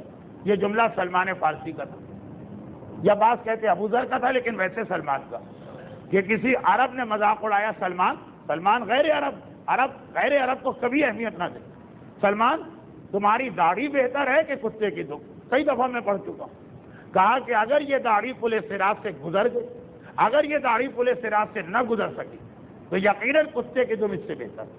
وہ کتا ہے اور میں انسان، پھر بھی اپنے پروردگار کی اتنی اطاعت نہ، اور اگر یہ گزر گئی تو جو تمہارا دل چاہے مجھے کہو، پھر مجھے پرواہ کیا اگر مجھے جنت ملی جا رہی۔ تو حقیقت یہ کہ اب یہ جملہ، خیر کہاں کہاں میں اٹکوں گا، اصل موضوع کہیں نہ رہ جائے۔ اسود کی طاقت بڑھتی جا رہی، اتنی طاقت بڑھی کہ پیغمبر نے یمن اور جو 11 حکمران رکھے، ایک ایک کر کے سب کو نکال کے باہر کر رہا ہے۔ ابو موسیٰ اشعری جو بعد میں بھی تاریخ کے ایک بہت ہی نازک مرحلے پر بہت واضح طور پہ سامنے آئی۔ اس وقت یمن میں پیغمبر کے حکم سے ایک علاقے کے گورنر، معرب کا علاقہ، وہاں سے ان کو علاقہ چھوڑ کے جانا پڑا۔ اسود کی طاقت معاذ ابن جبل، جنہیں پیغمبر باقاعدہ یمن کے ایک بڑے علاقے پر حکومت کے لیے بھیجا تھا، اور انہی کا وہ واقعہ ہے جو اس سے پہلے بھی 2 مرتبہ پڑھ چکا ہوں سیرت رسول، کہ پیغمبر نے پوچھا کیا ہے معاذ، یہ یمنی کیا تمہارے خلاف شکایت کر رہا؟ کہا اللہ کے رسول یہ تو اپنی کاہلی اور سستی کی وجہ، مجھے ایک کیس آیا تھا کہ معاذ نے جب مدینے میں رپورٹ دی آ کر، تو اس میں ایک نام تھا ایک فلاں آدمی کہ یہ آدمی نماز جماعت میں نہیں آتا۔ پیغمبر یہ رپورٹ دیتے تھے نماز کون پڑھتا ہے، زکوٰۃ کون دیتا ہے، جماعت میں کون آتا ہے کون نہیں آتا۔ وہ یمنی بھی پہنچ گیا، کہا اللہ کے رسول یہ بھی تو پوچھیے کیوں نہیں آتا ہوں، میں خالی آدمی نہیں، میرے بیوی بچے، مجھے ہر ایک کے لیے رزق مہیا کنان و نفقے کی خاطر کوشش کرنا۔ یہ معاذ اتنی لمبی لمبی نماز پڑھاتے، میرے پاس ٹائم نہیں۔ پیغمبر نے معاذ کو ڈانٹا، اس سے کہا تم صحیح کہہ رہے، جس سے وہ مسئلہ نکلا کہ پیش امام کی ذمہ داری کہ نمازیوں میں سے کمزور ترین کو دیکھ کے نماز پڑھائے ہے۔ وہ معاذ ابن جبل، انہیں بھی اپنا علاقہ چھوڑ کے نکلنا پڑا۔ یہ بڑے بڑے نام تاریخ اسلام کے بھاری بھرکم نام، ان سب کے اوپر اسود 7 آدمیوں سے حکومت شروع کرنے والے، تبھی تو 4 مہینے میں ہلا پھینکا تھا اس نے یمن سے لے کے بحرین تک کے علاقے۔ یہ کوئی چھوٹا علاقہ نہیں، اس میں آج کے کتنے ملک آ جاتے ہیں، اور اس طرح سے علاقے پھینکا کہ پیغمبر کے مانے ہوئے نائبین باقاعدہ خط لے کے جو آئے تھے، پیغمبر نے ان کی سفارش کی، ان سب کو اپنا علاقہ چھوڑنا پڑا۔ یہاں تک معاذ ابن جبل یہاں سے نکل کر یمن کے ایک چھوٹے سے گاؤں میں گئے، وہاں بھی کچھ عرصے رہے تو دیکھا کہ وہاں بھی یہ بے چینی پھیل رہی، مصلحت کے تحت۔ یہ وہ مصلحتیں جس کے بارے میں جملہ آتا ہے کہ بعض اوقات کچھ چیزیں ایسی ہوتی ہیں کہ اسلام میں بری بھی حرام نہیں، بری ہوتی، لیکن اسے اختیار کرنا پڑتا۔ معاذ ابن جبل کو باقاعدہ اس قبیلے میں شادی کرنا پڑتا تاکہ میں ان کا داماد ہو جاؤں، اور اس رشتے کی وجہ سے یہ لوگ میری مخالفت نہ کریں۔ قبیلہ سکون، جس سے ایک راوی ہے سکون، جس کی بہت ساری احادیث آتی ہیں 5ویں اور 6ٹھے امام سے۔ خیر، یہ ماحول بن رہا تھا، اور ایک جملہ بس علماء کا سنا دوں اور اختتام پہ آ جاؤں۔ کہا کہ اسود کے حالات دیکھ کر ہمیں ایسا لگا، یہ جملہ علماء نے لکھا، کہ اس کی نبوت اس طرح بڑھ رہی جیسے جنگل کے درخت کو آگ لگا دی جائے پھر جس تیزی سے یہ آگ پھیلتی۔ جنگل کی آگ اردو کا محاورہ، لیکن غالباً یہ محاورہ اسود کے لیے سب سے پہلے استعمال ہوا۔ جیسے آگ لگ گئی ہے جنگل میں کہ ہر علاقہ اس کی نبوت کو ماننے کو تیار ہو رہا۔ عین اس موقع پر شاہ حبشہ نجاشی جو انتقال کر چکا، اس کا بھانجا یمن اور حبشہ اتنے آمنے سامنے کے آمد و رفت رہتی، کیوں؟ شہر ابن بازان گورنر کا وہ بیٹا جو مارا گیا اسود کے ہاتھوں، اس بیٹے کی بھی اس کی چچا زاد بہن اپنی بہن کی خیریت دریافت کرنے آیا تو پتہ چلا کہ ماجرا ہی کچھ اور، بہنوئی مارا جا چکا، اور میری بہن کو زبردستی اسود نے اپنے حرم میں ڈال دیا۔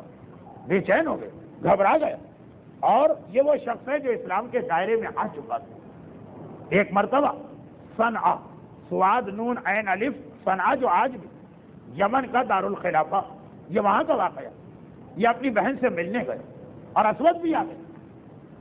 ناراض بھی ہوا اسود، لیکن پھر یہ بات ختم ہو گئی کہ یہ میرے بھائی، جیسے آج جس نامحرم لڑکی کے ساتھ آدمی گھومے یہ میری کزن، جو نامحرم لڑکا نظر آئی یہ میرا کزن ایک ایسا رشتہ، وہاں واقعاً وہی رشتہ، لیکن یہ نامحرم والا کزن نہیں تھا۔ کزن نامحرم والے کو کہتے ہیں، یہ نامحرم والا نہیں، کیوں؟ یہ دودھ شریک بھائی بہن بھی تھے۔ اب اس حوالے سے بھی 10 مسئلے میرے ذہن میں آ رہے ہیں، لیکن حالات، کراچی کے حالات، میرے اپنے حالات، تقریر کو زیادہ لمبا نہیں کرنا۔ دودھ شریک بھائی بہن تھے تو بالکل محرم کا رشتہ، سگا رشتہ، چنانچہ اسود کا غصہ ٹھنڈا ہوا، بلکہ تھوڑی خاطر مدارات بھی کی، اس لیے ساری خدائی ایک طرف، جورو کا بھائی ایک طرف۔ اب اس خاطر مدارات کے بعد وہ تو چلا گیا اپنے کاموں میں۔ اپنی بہن سے پوچھا تمہاری غیرت کو کیا ہوا؟ ایسا شخص تمہارے شوہر کا بھی قاتل، جھوٹا دعوے دار نبوت۔ آپ کو یاد آ رہا ہوگا یہی جملہ بعد میں پھر کسی نے پوچھا، مختار نے اپنی سگی بہن سے پوچھا تھا تمہاری غیرت تو کیا ہوا؟ عمر سعد کی بیوی اور اس کے ساتھ رہ بھی رہی، پورا ایک واقعہ۔ یہی جملہ اس وقت آیا فیروز کی زبان پر۔ فیروز دیلمی، حبشہ اور دیلم علاقے ہیں افریقہ، یہ دیلم سے تعلق رکھتا ہے جو حبشہ سے ملا ہوا۔ کیا ہوا تمہاری غیرت؟ جواب دیا بھائی یہ سوال مجھ سے اس وقت کرنا تھا جب میری مرضی چلی، مجھے زبردستی گرفتار کر کے اس محل میں رکھا گیا۔ کہا اس کا مطلب تم اپنے شوہر سے راضی نہیں؟ کہا میں تو چاہتی ہوں آج کوئی اسے مار دے۔ تو کہا بس یہ سوال اسی لیے پوچھا گیا، کچھ لوگ ایسے مل چکے ہیں ہم رات کو اس کے محل پہ حملہ کرنا چاہتے ہیں، خبردار یہ غلطی نہ کر۔ 7 آدمیوں سے اپنی نبوت شروع کرنے والا 1000 انتہائی طاقتور حبشی نوجوان فقط اس کی حفاظت کرتے ہیں۔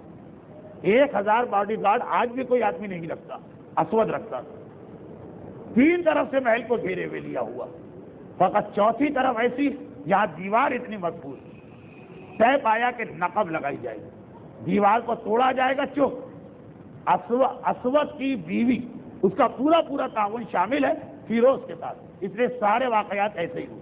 یہاں پر علماء اس کے قتل کا بیان اس طرح کرتے ہیں کہ اگر میں شروع کر دوں 40 منٹ اور لگیں گے، اس کا قتل بھی بڑا واقعہ بنا، لیکن موضوع میرا اسود کے حالات نہیں ہے، سیرت رسول، کسی طرح سے اسے مکمل کرنا ہے۔ آج اسود سے جان چھڑانا، جیسے فیروز دیلمی پریشانی تھی کہ رات سے پہلے اس کو مار دینا، کیونکہ اگر آنکھ کھل گئی اور نقب لگی دیکھی سمجھ جائے گا، شک تو پہلے سے تھا، کسی طرح سے پہنچ گیا نقب لگا کر۔ ایک بات بتا دی جائے کہ ملک حبشہ کے لوگ، افریقہ کے لوگ نقب لگانے کے ماہر مانے جاتے تھے، لیکن عام طور پہ نقب لگائی جاتی ہے یعنی دیوار توڑ زمین کے اندر سرنگ بنا کے کسی کے گھر تک پہنچنا، عام طور پہ یہ چوری یا اغوا کے لیے ہوتا۔ یہاں جھوٹے دعوے دار نبوت کے قتل کے لیے پہنچ گیا ہی آدھی رات کے کچھ بعد، مگر سو رہا ہے وہ۔ آج شراب بھی اس نے زیادہ پی۔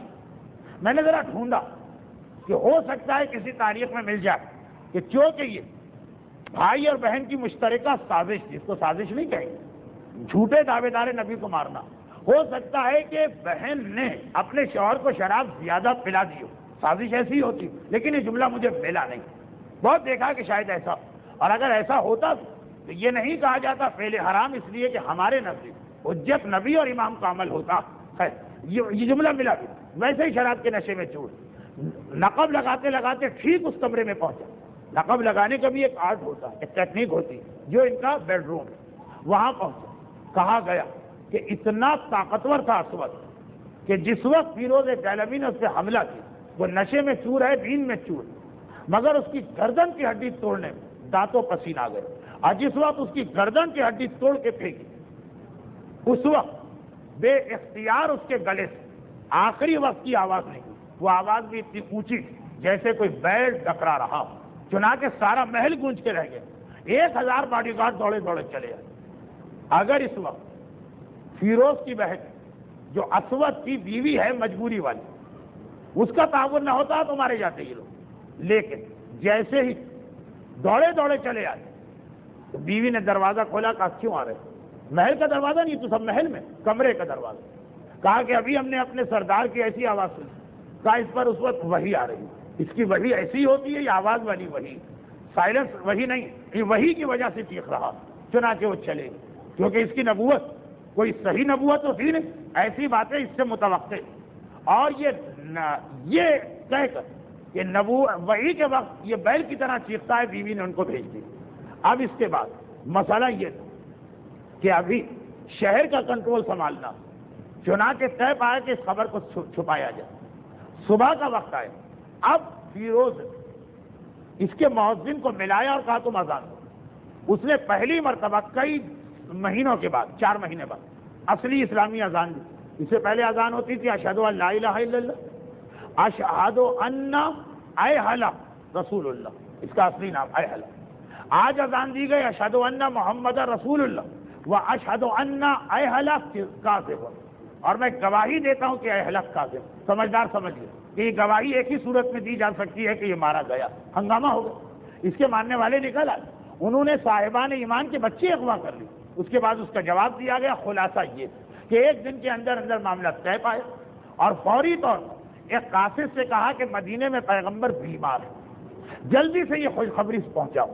قاصد دوڑتا ہوا مدینے گیا، مگر اس سے پہلے اللہ کے رسول انتقال کر چکے تھے۔ البتہ پیغمبر کو علم رسالت سے تو اطلاع مل گئی، چنانچہ اپنی وفات کے ایک دن پہلے مسلمانوں سے کہا مبارک مبارک، برکت والے آدمی جو برکت والے خاندان سے تعلق رکھتا آج اسود کا خاتمہ کر دیا۔ لوگوں نے پوچھا وہ کون ہے جس سے آپ مبارک کہہ رہے ہیں؟ برکت والے۔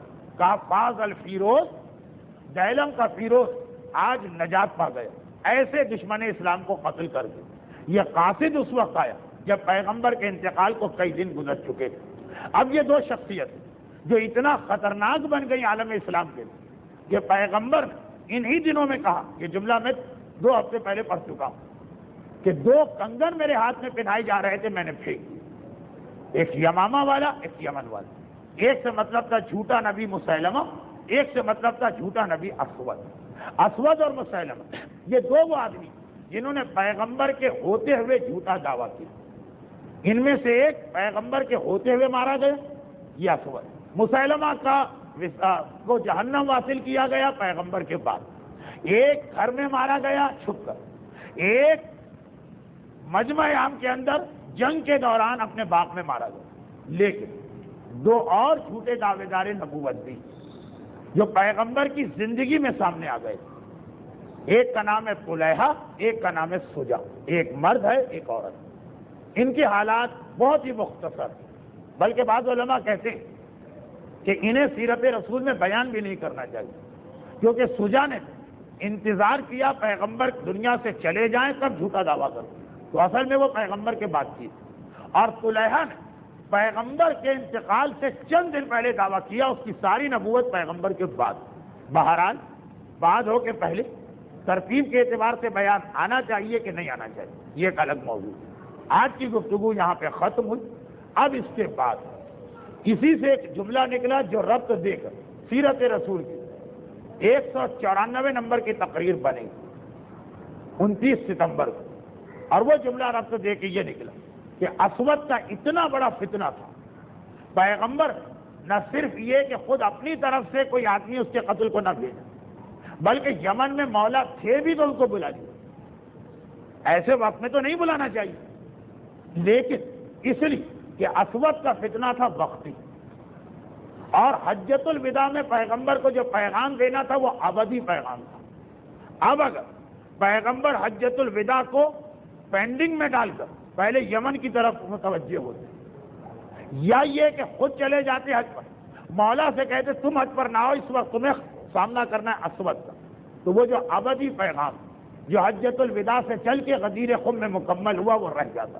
کہ اسود ایک وقتی فتنہ ہے اور ایک بڑے علاقے میں لیکن محدود ہے بہرحال، اور حجۃ الوداع کا خطبہ اور غدیر خم کا اعلان ولایت یہ ہمیشہ ہمیشہ کے لیے ہے، اور ساری امت کی ہدایت کا دار و مدار اس پر، اس لیے پیغمبر وہاں کے مسئلے کو وہیں کے لوگوں پہ چھوڑ دیا، مولا کو بھی وہاں سے بلا لیا اور خود بھی بجائے یمن کی طرف جانے کے مکے کی طرف آ گئے۔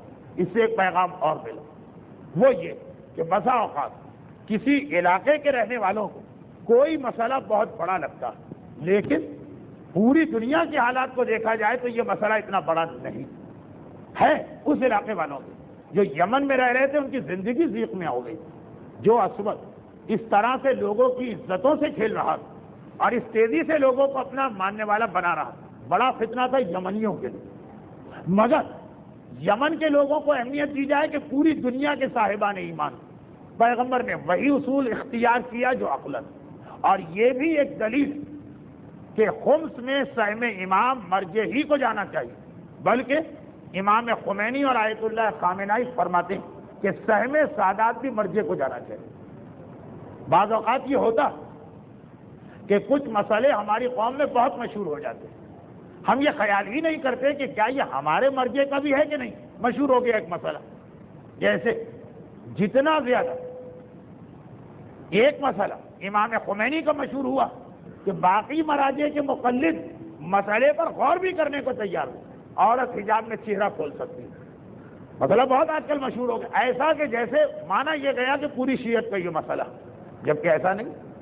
اسی طرح الٹا مسئلہ، یہ آقا خوئی کا فتویٰ ہے کہ سہم سادات خود سے دے سکتے، آقا خمینی اور آقا خامنہئی کا یہ فتویٰ نہیں، مگر یہ اتنا مشہور کہ سادات کا حق تو ہم خود سے دے سکتے ہیں کہ لوگ سمجھتے ہیں کہ یہ ہر مرجے کا یہی مسئلہ ہو۔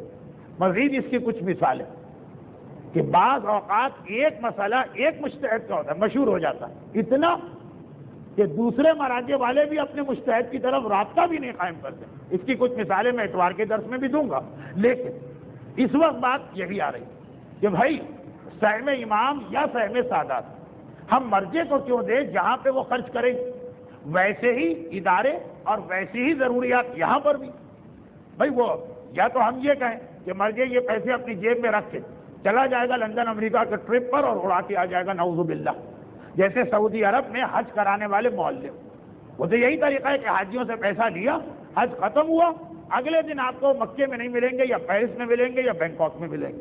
دار و مدار اس بات پر زیادہ کمایا کہ کم کمایا ہے۔ تو اب یا تو مرجع کا بھی یہ تصور، ان سے تو میں بات ہی نہیں کر رہا ہوں، لیکن جن کو پتا ہے کہ مرجع اسپائی اپنی ذات میں خرچ نہیں کر سکتا، نہیں کرتا جبکہ حق رکھتا، پھر پوچھتے ہیں کہ پھر کہاں جاتا ہے؟ بھائی جاتا ہے مسجد بنتی ہے، امام باڑے بنتے ہیں، دینی مدرسے بنتے ہیں، تبلیغی کتابیں چھپتی، تو کہا یہ چیزیں تو ہمارے یہاں بھی، ہم یہاں کیوں نہ دیں؟ بس اس کے جو جواب ہیں ان میں دو جواب بہت مشہور، ایک وہ حدیث ہے جو بتا رہی ہیں کہ جانا چاہیے مرکز تک، کچھ حدیثیں، اور ایک یہ والا پہلو کہ ہم کراچی میں بیٹھے تو ہمیں کراچی کے کسی محلے کی مسجد بہت اہم لگے، مرجع بیٹھا ہے ایسی جگہ جہاں وہ ساری دنیا کو دیکھ رہا، اسے پتا ہے کہ یہاں 125 مسجدیں پہلے سے، 126ویں مسجد کی بھی ضرورت ہے، اس کے بغیر کام چل سکتا، مگر کفرستان یعنی انگلستان اور امریکہ میں بعض ایسے علاقے ہیں کہ جہاں 200 میل تک کوئی مسجد نہیں، وہاں مسجد اتنی اہم ہے کہ واجب سے زیادہ اہمیت اختیار کرے، چنانچہ یہاں کا خمس وہاں استعمال ہونا چاہیے۔ ہمیں نہ اس علاقے کی معلومات ہے، نہ ہی ہمیں اتنی اس کی پریشانی، دیکھیے اپنے گھر کا کوئی بیمار مر رہا ہو دوا نہ ملنے سے، اور افریقہ کے کسی ملک سے خبر آ جائے، فرق ہوتا ہے نا۔ شریعت کے واجبات اپنے جذبات نہ آنے پائیں، اس لیے کہا یہ سب دے دو مرکز نائب امام، اور اس میں ایک سیرت رسول کا پیغام ہمارے سامنے، پیغمبر کی سیرت کہ اسود نے ہلا کے رکھ دیا، یمن والے تو دن رات دعا مانگ رہے ہیں کاش رسول آ کے اس کا خاتمہ کرے، پیغمبر دیکھ رہے ہیں کہ وہاں جاؤں گا اس سال کا حج نکل جائے گا، اگلا حج مجھے ملنا نہیں، پیغمبر نے تو اشارے کرنا شروع کر دیے تھے کہ اب میں جانے والا ہوں، اور یہ حج بہت اہم، اسود کا مسئلہ 4 مہینے میں حل ہو جائے گا، حج رہ گیا تو قیامت تک امت گمراہ رہے گی، غدیر خم کا اعلان ضروری ہے۔ چنانچہ یہ اصول آیا سیرت رسول، آج واقعات بھی آئے، کچھ اصول بھی آئے کہ ہمیشہ ترجیح دی جاتی ہے اس چیز کو جو زیادہ لوگوں کے لیے فائدے دے اور زیادہ عرصے تک فائدہ دے، ہمیشہ اس کو ترجیح دی جاتی ہے۔ اسی لیے بہت ساری چیزیں، میں نے تو خالی خمس کا، اور بھی کچھ چیزیں جس میں مرجع کی طرف رجوع کرنے کا حکم دیا گیا۔ خیر واپس آئی سیرت رسول کا یہ ایک پیغام، کیا چیز زیادہ اہم، اس میں ایک اصول یہی ہے کہ کیا چیز زیادہ نقصان پہنچائے گی۔ یمن کا فتنہ بہت تیزی سے تھا، پیغمبر نہیں، مگر یزید کا فتنہ، اس کے لیے حسین نکلے مدینے سے، کیونکہ اسود کا فتنہ مقامی ہے وقتی، یزید کا فتنہ نہ مقامی ہے نہ وقتی، اس وقت اگر اس کے منہ میں لگام نہ ڈالی گئی اور واضح نہ کیا گیا کہ یزیدیت کیا، تو یہ فتنہ قیامت تک لوگوں کو گمراہ کرتا رہے۔ ایک معصوم اس کا عمل ایک ہے، دوسرے معصوم کا عمل ایک، فرق رسول اور حسین کے مزاج میں نہیں ہے، فرق ہے سامنے والا دشمن کون، اور یہی وہ چیز جو مرجع کے پیش نظر ہمیشہ رہتی ہے۔ کبھی آپ کہیں گے واہ یہ بات، تو فلاں آدمی کو تو مرجع نے اجازت دی کہ یہ پیسہ اپنے گھر میں استعمال کرو، رسول نے کہا میں یمن کے فتنے کے خلاف نہیں جاؤں، حسین نے کہا کہ میں دمشق کے فتنے کے خلاف جاؤں۔ سیرتوں کا فرق نہیں، دیکھنا پڑے گا کہ اسود کا فتنہ کتنا تھا اور یزید کا کتنا تھا۔ خیر ربط مصائب تو یہاں مل گیا، مگر میں یہاں ربط مصائب ملاؤں گا نہیں، واپس آتا ہوں اسود کے واقعے کے ایک جملے پر۔ اس سے پہلے ایک اعلان، آئندہ منگل ہمارا یہ درس نہیں ہو سکے گا، 22 ستمبر ہے، اس کے بعد والا منگل 29 ستمبر سے پھر یہ سلسلہ مسلسل چلے گا انشاءاللہ ماہ شعبان کے اوائل تک۔ اعلان کر دیا جائے تاکہ آپ کو زحمت نہ ہو. اور یہی جو اعلان کیا اسی کو ربط مصائب میں لا رہا ہوں. آئندہ منگل کو میں کیوں نہیں ہوں گا؟ اس لیے کہ شہزادی کی شہادت جو دوسری روایت ہے 3 جمادی الثانی اور جو زیادہ معتبر وہ والی روایت کے مطابق کچھ مجلسیں ایسا میرا وعدہ ہو گیا تھا کہ ہر سال مجھے جانا پڑ رہا. اس سے رکنے کے 2 ہی طریقے ہیں. یا تو میں اس قابل نہ رہوں کہ کہیں مجلس پڑھ سکوں تو پھر یہاں کا درس بھی نہیں ہوگا، اور یا پھر جہاں جا رہا ہوں وہ لوگ اتنے اکتا جائیں کہ جتنے کھارادر اور سلجھ بازار کے مومنین میں سے اکثر اکتا چکے ہیں کہ وہ جب آپ کو نہیں بلانا تو وہ میرے لیے ہوگا کہ پھر میں اپنے سلسلے جاری رکھوں. ابھی تک ان کا حوصلہ جواب نہیں دے چکا، چنانچہ میں بھی اپنا وعدہ نہیں توڑنا چاہتا ہوں. اتنے اعلان کو میں نے اتنا لمبا کیوں کر دیا؟ یہ بتانے کے کہ چونکہ شہزادی کی شہادت کی راتیں گویا چل رہی، اس لیے گرچہ مصائب کا دوسرا ربط مل رہا ہو لیکن میں کسی نہ کسی حوالے سے شہزادی ہی کا تذکرہ رکھنا چاہتا ہوں. اور وہ بھی ربط مل رہا کہ جب اسود جیسا فتنہ جس کے خاتمے کا انتظار رسول کر رہے تھے، رسول اور اتنے بے چین تھے کہ دیکھا کہ یمن والوں کا قاصد بعد میں آئے تو خود ہی اعلان کر گئے اپنی وفات سے پہلے. پھر قاصد بھی آئے. جب قاصد آئے تو اس نے یہ خوشخبری سنائی کہ دیکھو اسود مارا گیا جس کے رسول بے چین تو تھے. وہ واقعات جو آج آپ نے سنے اس سے پہلے آ گئے، مگر خبر بعد میں آئی. کہا گیا کہ پیغمبر کے انتقال کے بعد مدینے میں پہلی خوشخبری یہی آئی. پیغمبر کے انتقال سے پہلے آخری خوشخبری رسول دے کے اسود کے بارے میں کہے. پیغمبر کے بعد پہلی خوشخبری بھی یہی آئی. کتنا بڑا مسئلہ تھا اسود کہ اس حوالے سے تاریخ بن رہی. پیغمبر کی زندگی کی آخری خوشخبری، بعد وفات پیغمبر کی زندگی کی پہلی، مسلمانوں کے لیے پہلی خوشخبری. مگر اس قاصد کو ایک عجیب بات لگی. بہت سی باتیں عجیب لگی ہوں مگر باقی عجیب باتیں وہ آدمی دیکھ سکتا ہے جو اہل بیت کے قریب جائے. ایک عجیب بات ایسی تھی کہ مدینے میں قدم رکھنے والا ہر آدمی دیکھ رہا تھا، اور اسود کی وجہ سے یہ بات اور عجیب ہو گئی. وہ کیا عجیب بات لگی؟ وہ عجیب بات یہ لگی کہ مدینے کچھ سناٹا سا ہے، سونا سونا لگ رہا. یہ اہل بیت کے قریب نہیں گیا. پھر کیسے اندازہ لگائے؟ ایک دو، اب یہ میرے قیاس، اب جملے تاریخ کے نہیں، میرے اندازے کہ کبھی آدمی کو ایک کمی کا احساس ہوتا ہے، سمجھ میں نہیں آتا کیا کمی. پھر ایک دم احساس ہوا کمی یہ کہ کام چل رہے، نمازیں ہو رہی، اذانیں دی جا رہی، بلال کی اذان سننے میں نہیں آ رہی. انتقال رسول کا ہوا تھا، بلال کی تو کوئی خبر نہیں، بلال کی اذان ختم. اب پتا چلا کہ کان عادی تھے بلال کی اذان کے، وہ اذان اس نے نہیں سنی. خاص طور پر اذان کی طرف اس لیے بھی اس کا ذہن گئے کہ اسود کے واقعے میں اذان ہی کے ذریعے سے لوگوں تک پیغام پہنچایا گیا کہ وہ مارا گیا، اور یہاں وہ اذان نہیں آ رہی. یہ خالی اس کا احساس نہیں، سارا مدینہ پیغمبر کے غم میں نڈھال، ساتھ میں یہ غم بھی کھائے جا رہا ہے کہ وہ مزہ نہ رہا اذانوں میں. بلال کہاں چلے؟ اچھا یہ سوال اس دن کیوں نہ اٹھا جس دن بلال گئے تھے؟ اتنے دنوں بعد کیوں اٹھا؟ جس دن بلال گئے تھے اس دن مدینے میں کچھ اور واقعات ہو رہے تھے، اور وہ ایسے عجیب اور اہم واقعات تھے کہ ہر چیز سے لوگوں کی توجہ ہٹ گئی. وہ کچھ اور واقعات تھے.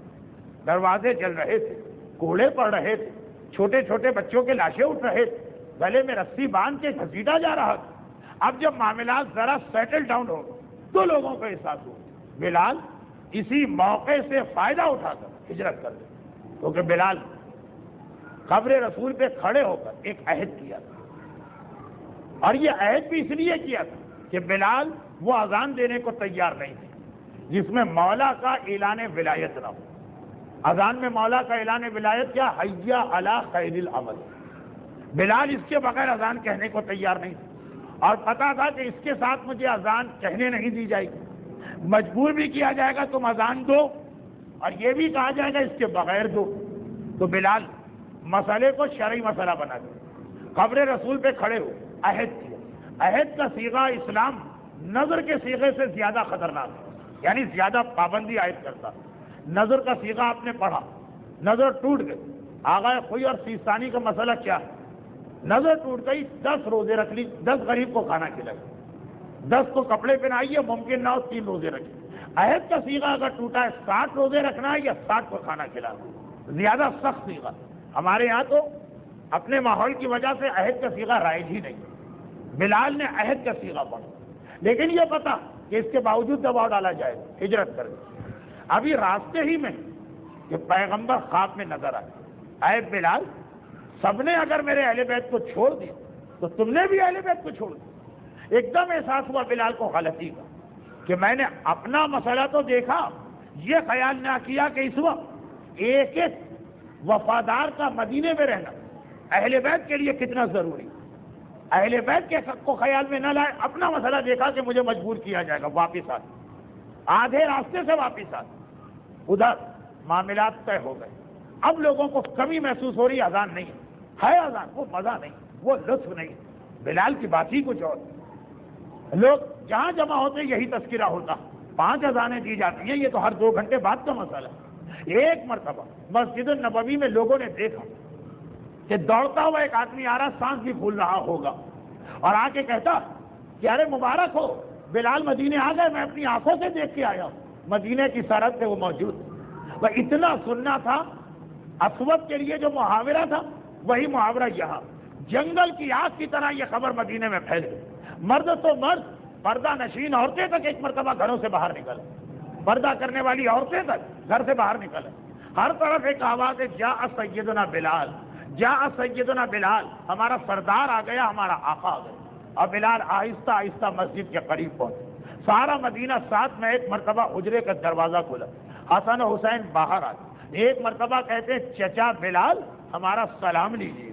بلال جھکے, ایک کندھے پہ حسن کو بٹھایا, دوسرے پہ حسین کو. دیکھا کہ مجمع ذرا بے چین ہوا, گھبرا کے پوچھا کیا بات ہے؟ کہا بلال, ہم تو آپ کی اتنی عزت کریں, ہم تو آپ کا اتنا احترام کریں, اور آپ چھوٹے چھوٹے بچوں کے سامنے جھک جائیں. بلال کی آنکھوں میں آنسو آ گئے. ایک مرتبہ گویا سر پیتا. مدینے والوں, اتنا تو مجھے اندازہ تھا کہ پہلے جیسے حالات نہیں ہوں گے, مگر یہ اندازہ نہ تھا کہ اتنی تبدیلی آ جائے گی. حسنین میرے کندھے پہ آ رہے ہیں تو تمہیں تعجب ہو رہا ہے, یہ تو وہ بچے ہیں جنہیں میں نے پیغمبر کے کندھے پہ بیٹھے دیکھا ہے. ارے مدینے والوں, اتنا جلد بھول گئے. اور یہ کہتے جاتے ہیں اور اپنی جگہ ڈھونڈتے جاتے ہیں. کون سی جگہ؟ جہاں کھڑے ہو کر روزانہ بلال اذان دیتے تھے. آج بھی مدینے کی مسجد میں آپ کو وہ جگہ ملے گی. بلال وہاں پہنچے کہ حجرے کا دروازہ پھر کھلا. ایک بار فضا آئی. فضا کا تعلق بھی ملک حبشہ سے ہے, مستقیماً یا بالواسطہ یہ بحث چھوڑیے. اور پہلا جملہ وہ کہا کہ شاید آپ حضرات بلال کے حوالے سے سمجھ بھی نہ سکیں. ایک بار کہتی, بلال شہزادی نے مجھے بھجوایا, اور پہلا پیغام تو یہ ہے کہ بلال فاطمہ زہرا کا سلام قبول کرو. معصومہ کا سلام کسی کو ملے, اس کی کیا کیفیت ہے؟ بلال کے حوالے سے شاید آپ نہ سمجھیں, حبیب کے حوالے سے سمجھیے. کربلا کے میدان میں جب حبیب ابن مظاہر کو زینب کبریٰ کا سلام ملا تھا, حبیب کی کیا حالت تھی, جبکہ فاطمہ بہرحال زینب کی بھی شہزادی ہے. سوچ لیجئے, جو کربلا میں حبیب پہ گزری تھی وہ مدینے میں بلال کی حالت. ارے ایک حبشی غلام, ایک سیاہ پوست رکھنے والا غلام, آج اتنا رتبہ بڑھ گیا کہ رسول زادی اسے سلام بھجوائے. پھر اگلا جملہ, بلال اور میری شہزادی نے کہا ہے کہ ایک بار تمہارے منہ سے اذان سننا چاہتی ہوں. یہ وہ خواہش ہے. جب سے بلال مدینے میں آئے, ہر مرد کہہ رہا, ہر عورت کہہ رہی, ہر بچہ کہہ رہا, بلال سب کو منع کرتے ہیں اور بتاتے بھی ہیں کہ عہد کر چکا.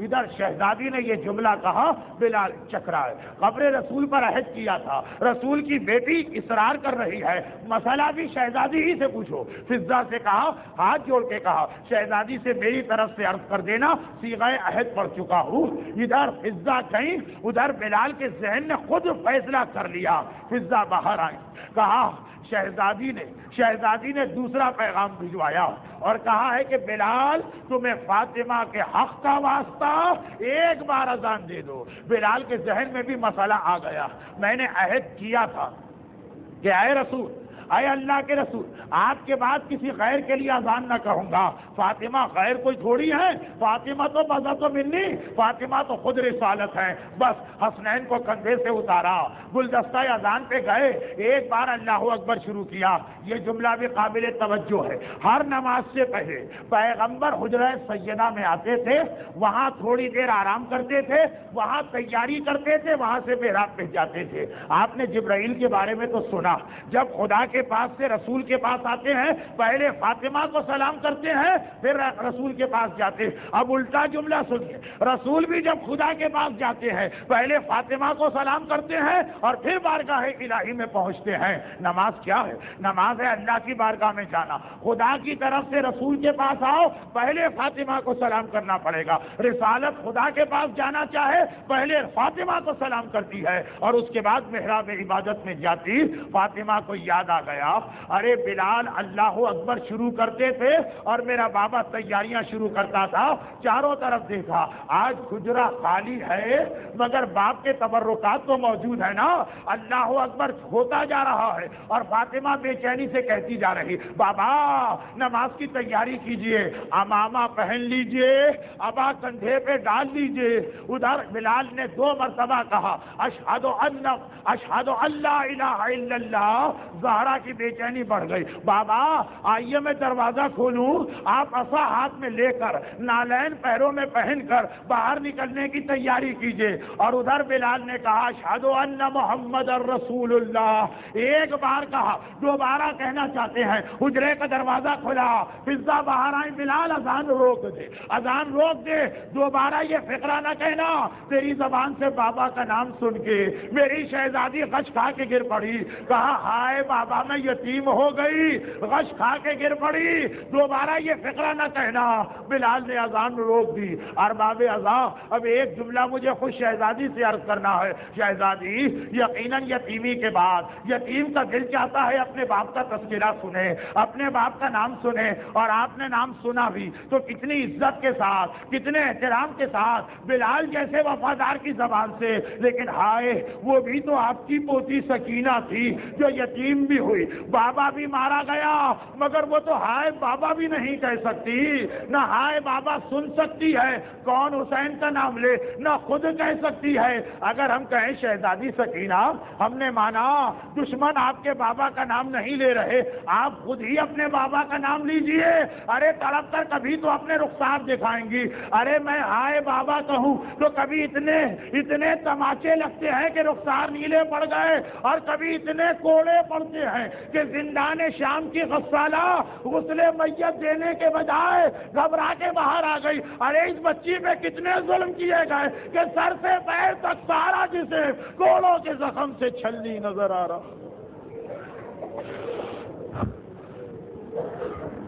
خدا بندہ رسول کی اس یتیمہ اور دکھیاری بیٹی فاطمہ زہرا کے مصائب کا واسطہ اور فاطمہ زہرا کی اس دکھیاری اور مظلومہ پوتی سکینہ کے مصائب کا واسطہ بانیان درس، حاضرین مجلس اور ہر مومن اور مومنہ کو ان کی جان، مال، عزت، آبرو اور اولاد کو دشمنان اہل بیت کے ہر شر اور دنیا اور آخرت کی ہر پریشانی سے محفوظ فرما. خداوندہ جن مرحومین کے لیے آج کے ایصال ثواب کی مجلس، ہمارے دیگر تمام مرحوم مومنین اور مومنات، بانیان و حاضرین کے جملہ مرحومین، تمام شہدائے دین و ایمان، ان اہل بیت اطہار کے جوار سے ملحق فرما. خداوندہ اس سیرت رسول کی برکتوں کا واسطہ اگر ہم سے اس سیرت پہ عمل کرنے میں کوئی کوتاہی ہو رہی ہے تو پیغمبر اور آل پیغمبر کی شفاعت کے طفیل ہمارے ان تمام گناہوں کو معاف فرما. خداوندہ اور اسی اسلام کا واسطہ جس کے لیے فاطمہ زہرا نے یہ مصائب برداشت کیے اور سکینہ نے اتنے کوڑے کھائے کہ غسالہ فریاد کر اٹھی، ہمیں کم از کم اس اسلام کے احکامات پہ عمل کی توفیق عطا فرما. خداوندہ ان مظالم کے انتقام کے لیے فاطمہ